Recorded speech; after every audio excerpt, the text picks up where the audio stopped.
Hey guys, it's Chris Lemig here at Gateway to the Limitless, and today I want to talk a little bit about Kundalini, uh, and I want to talk about it because a couple of reasons. Number one, some of the practices that I teach in my Gateway to the Limitless workshops uh, are practices that stimulate or awaken, call up, direct Kundalini energy, Shakti energy. And I also just want to talk about a little bit about my personal experience with it. I want to talk a little bit about too what you can expect if you start to awaken this energy, this life force within yourself.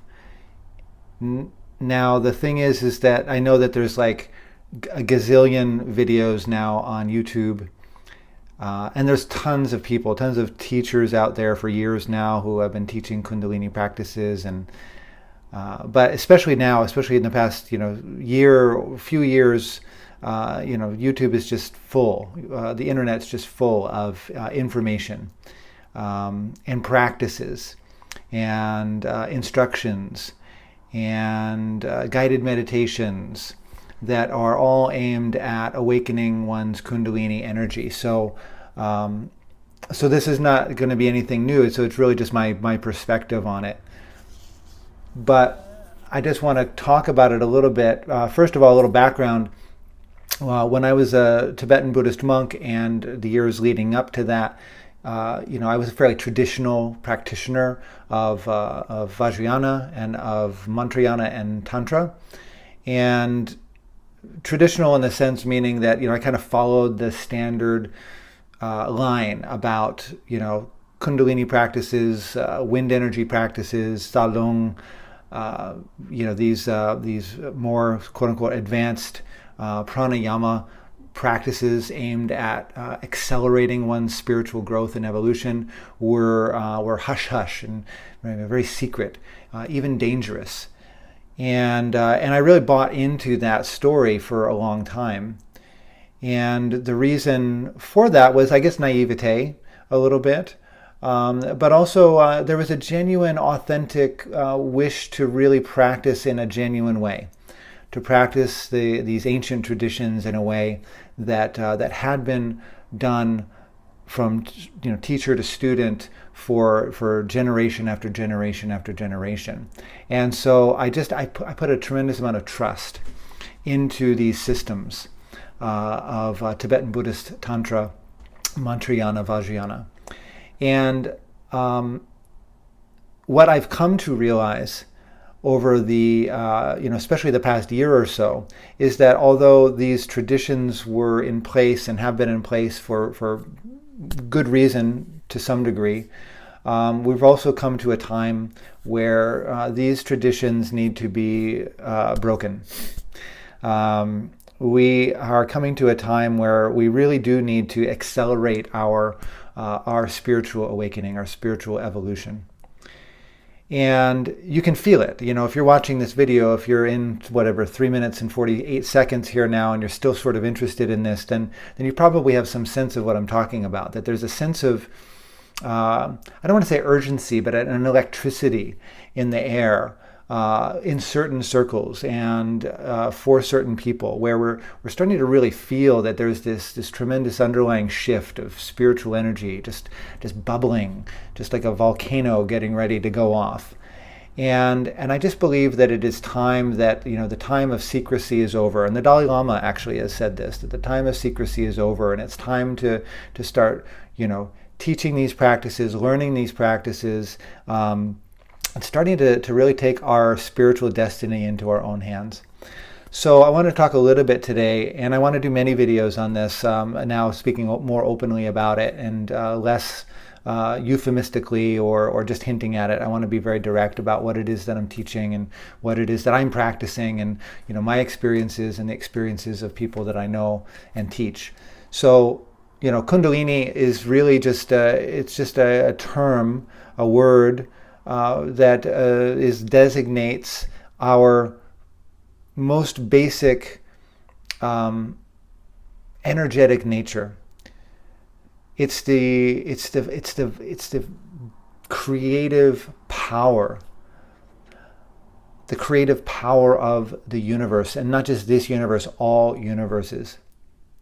It's an infinite power that is at once completely beyond any sort of conceptual understanding.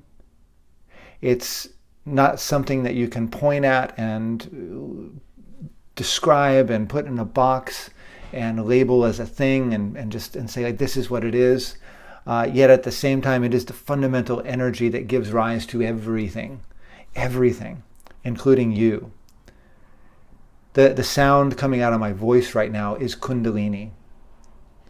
If you're able to see my picture here, the sight, the visual power of your eyes, the visual sense power, that's an expression of Kundalini.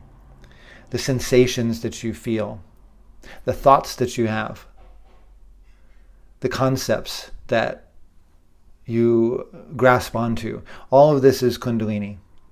Anything that you can experience, perceive in any way is Kundalini. And it's also beyond all that too. So it's also beyond perception. So it's the fundamental essence of who we are. There's a feminine aspect to it, right? And when we sort of start to categorize things in terms of our dualistic reality that we are apparently experiencing right now. So there's this sort of feminine aspect to it, Kundalini Shakti, the Shakti force, the force of life, creativity, that is arising out of just space, out of nothing, out of nowhere, into awareness. So it's just incredible, powerful energy that normally lies dormant in our form.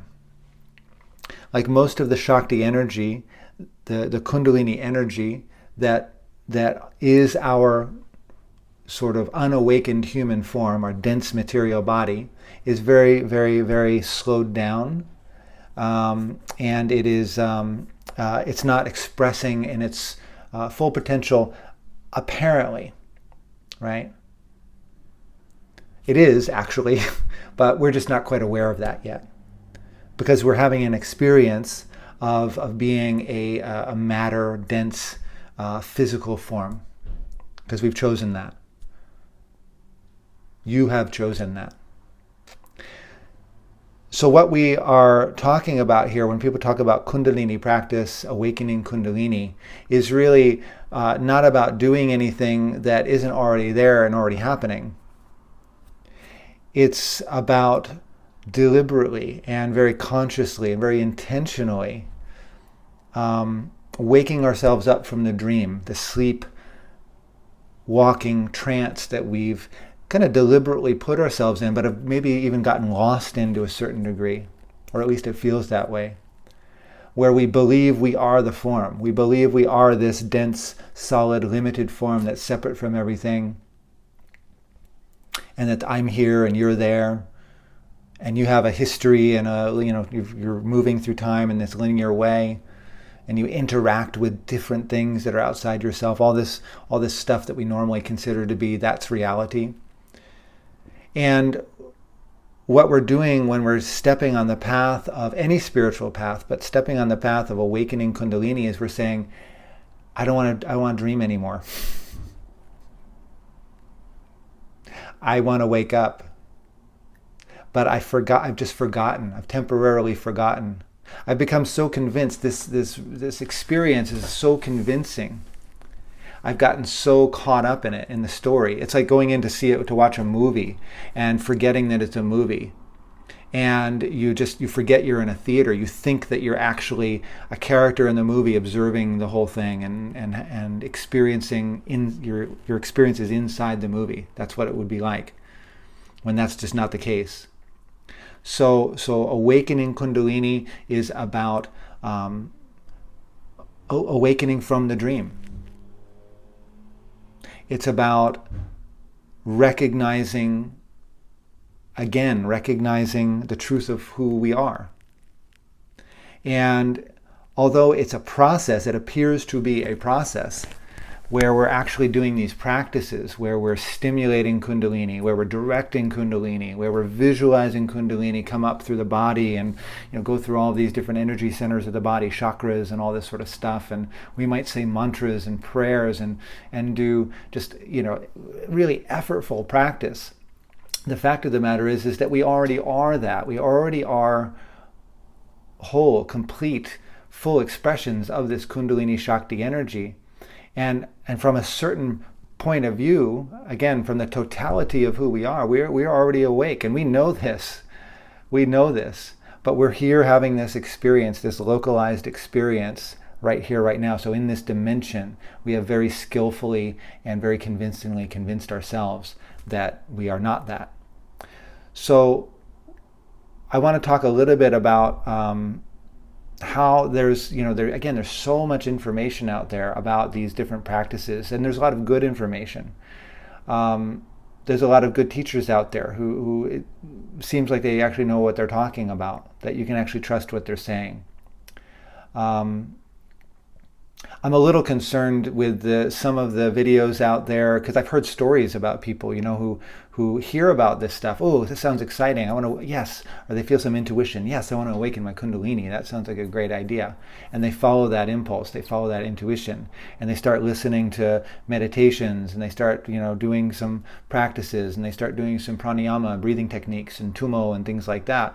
And they start to have experiences that can be quite intense. And that's good. That's a good thing. That means that it's working. But if you're not prepared for it, if you're not, kind of psychologically ready for it, it can be quite scary, actually. And I met two people recently, actually, who experienced, that phenomena that's that term, Kundalini psychosis. I don't really like using that word because I don't want to, add fuel to the fire there. And turn this into some scary thing. But the fact of the matter is that when we start to bring up these deep energies, these primal energies, this essence energy of creativity, of power, as it's moving up through our body, through this physical form that we've created as an illusion, there are things that we might experience. We might bring up or re-experience old traumas, fears, misconceptions, all sorts of things that can come up that can be quite scary and can knock us off of our feet for a little while. So I don't want to offer like any cautionary tales here. I just want to say, like, if you're going to do these things, if you're going to jump into a path and just kind of say, like, you know what, fuck it, I'm just going to do it. That's great. I encourage you to do so. But be prepared. Be prepared, because you are going to face the truth of who you are. And the fact of the matter is that there's a part of us that doesn't want to wake up, that wants to stay asleep. And so it's going to do everything in its power to keep you from doing so. And if a psychotic break is one thing that's going to keep you from waking up, that you better believe that your ego is unscrupulous enough and devious enough and cruel enough to do so. So be ready. Be ready to face yourself. Be ready to face not just the shadow, but to be ready to face the hurts, the wounds, the ugly parts of yourself. And there's some techniques and there's some tools that you can use to prepare yourself for that. And so that when you're facing these things, you've got some strategies. The first and foremost is to remember without a doubt. You've got to cultivate this without a doubt, that you are not what you think you are. You're not who you think you are. You are beyond. You are already free. You are divine. You are that power that you're trying to wake up. The power that's trying to wake up the power is the power. It's very paradoxical. So you want to remember that. You want to remember you are not your body. You are not a person. Anything that you are experiencing is simply an illusion, the appearance of your mind, appearance within your mind, within you. It's your own creation. So with that sort of basis, if you keep on reminding yourself of that and meditate on that and think about that and ask these challenging questions, who am I? Who am I really? Am I the person? Am I the personality? Am I this body? Am I this name? Am I this ethnicity? Am I this history? Is this who I am? Question that. Question it relentlessly until you start to chink the armor, right? Start to put cracks in the armor of the ego, of the defined self, and begin to really open up to the truth that you're not that. You're not that ego. You're not that thing, that person. So if you start to cultivate that and start to gain some experience with that, and even just faith in that to start with is enough. But eventually we want to start to have an experience of like, oh yeah, you know what? I'm not really who I think I am. I'm not this person. I'm not a name. I'm not a body. My body is constantly changing all the time. You're not a being in time. There's no time. There's nothing but right now, right here. The past is a total fantasy. The future, total projection. Fantasy, based on what we think happened in the past. So if you can start to challenge these presuppositions and you start to awaken that Kundalini energy and it starts to come up, and you start to have to deal with all the shit and the garbage and the junk and the fear and the trauma and the discontent and the resistance and all that, then you can keep coming back to that. You can keep coming back to that. Oh yeah, okay, wait a minute. All right. Yeah, that's not who I am. That's not who I am. Keep going. Keep going. And then there's other tools. There's others, therapeutic tools and spiritual technologies, and I teach self-hypnosis stuff that's really powerful, visualizations, Gestalt kind of things, things where we can start to really skillfully work with this stuff so that it's not so scary, so that we can empower ourselves to remind ourselves that everything that comes up is us, none other than you, none other than your own energy. So be ready. If you're going to do this, do it. Do it. Start awakening. Start waking up. We need you to be awake. But be ready. Be ready for it. Now, maybe you're not going to have that sort of dark night of the soul experience. I don't know. I have had that. And many people who I know have had that. Even people who have had very spontaneous, Kundalini awakenings, where they have an enlightenment experience, where at least for a little while, it's like the energy is just flowing so intensely and so magnificently, and they're just, all their chakras are opening up, and they're experiencing, these sort of insights and cities or magic powers, things like that. Sometimes will, if you're not prepared, if you don't know what to do with that, then that can just kind of run its course, and then people kind of come back down to the ground, to groundedness, and then they're like, what the fuck happened here? I thought I was enlightened, but now I'm just feel just as stuck as ever. I'm more open. Maybe I have a new view of things, but I feel like where did the enlightenment go, right? So there's people who have had experiences like that. I myself have had a long path, where I've done 20 years of practice, and I've had a gradual opening up to my own truth, my own path, my own experience, my own unfolding. So, but nonetheless, along the way, there's been some really dark nights of the soul that I've had to navigate, and I've needed all sorts of tools to be able to help me with that. So again, I reiterate, if you feel drawn to awakening your Kundalini, if you feel drawn to really accelerating your spiritual growth and evolution, do it.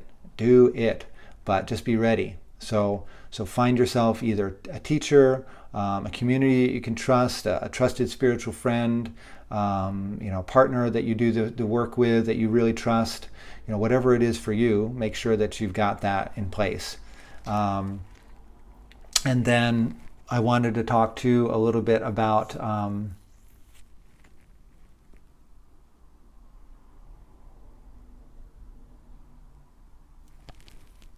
I forget what it was.